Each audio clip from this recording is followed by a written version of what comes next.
حضور اقدس صلی اللہ علیہ وسلم ایک مرتبہ صحابہ کرام رضوان اللہ تعالی علیہ مجمعین کی ایک جماعت کے پاس تشریف لے گئے اور دریافت فرمایا کہ کس بات نے تم لوگوں کو یہاں بٹھایا ہے۔ عرض کیا کہ اللہ جل شانہ کا ذکر کر رہے ہیں اور اس بات پر اس کی حمد و ثنا کر رہے ہیں کہ اس نے ہم لوگوں کو اسلام کی دولت سے نوازا۔ یہ اللہ تبارک و تعالی کا بہت ہی بڑا احسان ہے ہم سب پر کہ ہم سب کو اس نے اسلام کی دولت سے نوازا۔ حضور صلی اللہ علیہ وسلم ارشاد فرمایا، کیا خدا کی قسم صرف اسی وجہ سے بیٹھے ہو؟ صحابہ کرام رضوان اللہ تعالی علیہ مجمعین نے عرض کیا، خدا کی قسم ہم صرف اسی وجہ سے بیٹھے ہوئے ہیں۔ حضور صلی اللہ علیہ وسلم نے فرمایا کہ کسی بدگمانی کی وجہ سے میں نے تم لوگوں کو قسم نہیں دی، بلکہ جبرائیل علیہ الصلاۃ والتسلیم میرے پاس ابھی آئے تھے اور خبر سنا گئے کہ اللہ جل شانہ تم لوگوں کی وجہ سے ملائکہ پر فخر فرما رہے ہیں۔ یعنی میں نے جو قسم دے کر پوچھا اس سے مقصود اہتمام اور تاکید تھی کہ ممکن ہے کوئی اور خاص بات بھی اس کے علاوہ ہو اور وہ بات اللہ جل شانہ کے فخر کا سبب ہو۔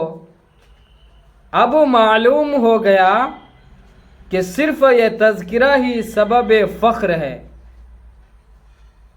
کس قدر خوش قسمت تھے وہ لوگ جن کی عبادتیں اور ان کی حمد و ثنا پر حق تعالی شانہ کے فخر کی خوشخبری ان کو نبی پاک صلی اللہ علیہ وسلم کے زبان سے دنیا ہی میں معلوم ہو جاتی تھی، اور کیوں نہ ہوتی کہ ان حضرات کے کارنامے اس کے مستحق تھے۔ ان کے کارناموں کا مختصر تذکرہ یہاں پر بیان کیا گیا ہے۔ ملا علی قاری رحمۃ اللہ علیہ فرماتے ہیں کہ فخر کرنے کا مطلب یہ ہے کہ حق تعالی شانہ فرشتوں سے فرماتے ہیں کہ دیکھو یہ لوگ باوجود یہ کہ نفس ان کے ساتھ ہے، شیطان اس پر مسلط ہے، شہوتیں ان میں موجود ہیں، دنیا کی ضرورتیں ان کے اندر موجود ہیں، ان سب کے باوجود ان سب کے مقابلے میں اللہ کے ذکر میں مشغول ہے، اور اتنی کثرت سے ہٹانے والی چیزوں کے باوجود میرے ذکر سے نہیں ہٹے۔ تمہارا ذکر تسبیح اس لحاظ سے کہ تمہارے لیے کوئی معنی بھی ان میں سے نہیں ہے، ان کے مقابلے میں کوئی چیز نہیں۔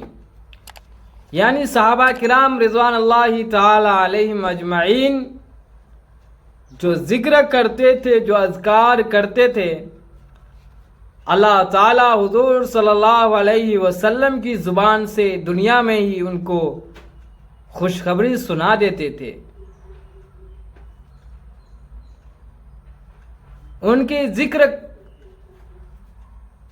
جو ہوتی تھی یعنی کسی اور مقاصد کے لیے نہیں ہوتی تھی، صرف ان کا یہ مقصد رہتا تھا کہ اللہ ہم سے راضی ہو جائے۔ تو آپ صلی اللہ علیہ وسلم نے جو قسم دے کر پوچھا تو اس کا مطلب یہ نہیں کہ شک اس کے اندر ہو، یعنی تاکید کے لیے پوچھا۔ حضرت جبرائیل علیہ الصلاۃ والتسلیم خبر سنا گئے تھے۔ تو یہ ہیں ہمارے صحابہ کرام رضوان اللہ تعالی علیہم اجمعین کی زندگی، خوشحال زندگی۔ آج ہم لوگ کتنے پیسے ہونے کے باوجود بھی خوشحالی ہمارے گھروں میں، ہماری زندگی میں نہیں ہوتی۔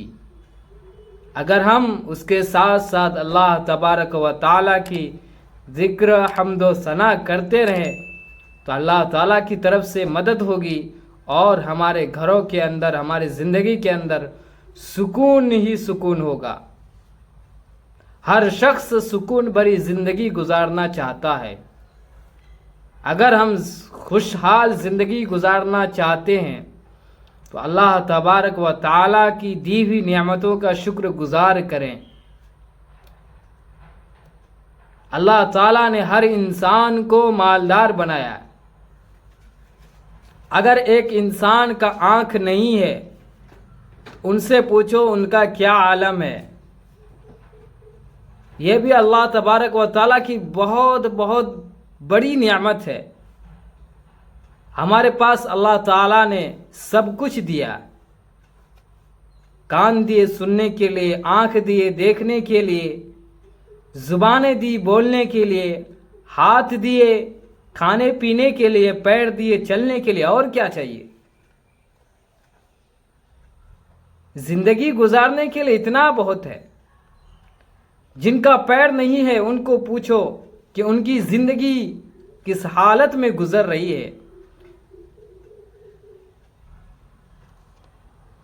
تو ہمیں ان سب کو مد نظر رکھتے ہوئے اپنا خیال رکھنا چاہیے کہ اللہ تعالیٰ نے ہم پر بہت ہی کرم فرمایا، اس کا کروڑوں لاکھوں احسان ہم پر ہے، ان کا کتنا بھی شکر گزار ہے تب بھی کم ہے۔